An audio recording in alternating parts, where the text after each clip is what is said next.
మనిషి, ఓ మనిషి, ఎదుటివాడు తన బాధను నీతో చెప్పుకున్నాడంటే దానర్థం అతడు నీ నుంచి సాయం ఆశిస్తున్నాడని. వాడిని నిరాశపరచొద్దు.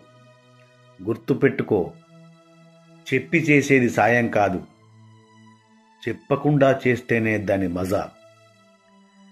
చేసిన సహాయానికి రిటర్న్ గిఫ్ట్ ఆశించకు. నీకు వచ్చేది ఎలాగూ వస్తుంది. ఉన్నప్పుడే కాదు, లేనప్పుడు మన చేయి పైనే ఉండాలి. నీ గురించి నువ్వు చెప్పుకోక నువ్వు చేసే మంచి పనులే నీ గురించి చెప్తాయి. ఇల్లు మాత్రమే కాదు, మన హృదయమూ విశాలంగా ఉండాలి. అద్దాన్ని తుడిచినట్టు రోజు నీ హృదయాన్ని తుడుస్తుండు.